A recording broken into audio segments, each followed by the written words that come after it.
अपने हिस्से का कर्म सबको करना ही पड़ता है। कहने का मतलब ये है कि भगवान के घर से सब अलग अलग पैदा हुए, तो जिसका चाहे वो अच्छा भोग हो या बुरा भोग, अपने अपने हिस्से का तो करना ही पड़ेगा। कभी आपने सोचा है कि ज़िंदगी में कुछ चीज़ें ऐसी क्यों होती हैं कि जिन्हें कोई दूसरा हमारे लिए नहीं कर सकता? कोई आपको रास्ता दिखा सकता है, लेकिन उस रास्ते पर चलना आपको खुद पड़ेगा। कोई आपको ज्ञान दे सकता है, लेकिन उस ज्ञान को अपने जीवन में उतारना आपको खुद पड़ता है। कोई आपके लिए प्रार्थना कर सकता है, लेकिन कर्म, अपने हिस्से का कर्म आपको खुद ही करना पड़ता है। हम अक्सर चाहते हैं कि परिस्थितियां बदल जाए, कोई हमारी मदद कर दे, कोई हमारे लिए फैसला कर दे, कोई हमारी मेहनत का फल दे दे। लेकिन ज़िंदगी का सबसे बड़ा सच यह है, आपके हिस्से की जिम्मेदारी कोई दूसरा नहीं उठा सकता। किसी किसान के खेत में कोई दूसरा बीज बो सकता है, पानी भी दे सकता है, लेकिन उसकी फसल का असली परिणाम तभी आएगा जब प्रकृति और उसका अपना कर्म साथ देंगे।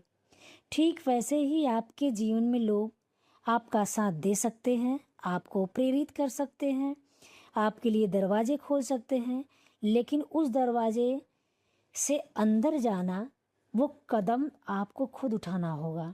भगवान श्री कृष्ण ने भी कर्म की इसी भावना को समझाया था। हमारे हाथ में कर्म है, परिणाम हमेशा हमारे हाथ में नहीं है। इसलिए यह मत सोचिए कि आज मेरी परिस्थिति मेरे पक्ष में है, यह सोचिए आज मैं अपने हिस्से का कौन सा कर्म कर सकता हूँ, क्योंकि परिस्थितियाँ हमेशा आपके अनुसार नहीं बदलेंगी।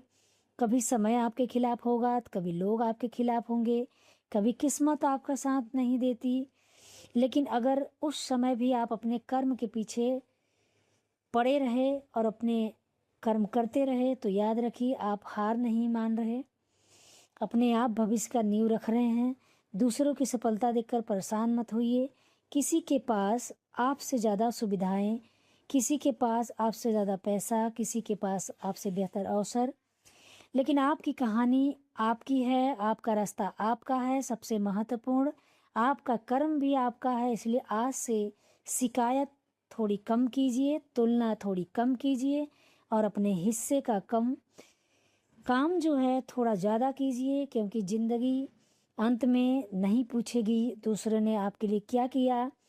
ज़िंदगी आपसे यही पूछेगी तुमने अपने हिस्से में क्या किया, और उस सवाल का जवाब आपको खुद ही देना पड़ेगा। इसलिए चलते रहिए, धीरे चलिए, लेकिन रुकिए मत, क्योंकि हो सकता है आज आपका कर्म छोटा दिखाई दे, लेकिन वही छोटा कर्म कल आपकी पूर्ण जिंदगी को बदलाव दे। अपने हिस्से का कर्म खुद करना पड़ता है, और शायद यही जिंदगी का सबसे बड़ा सच है।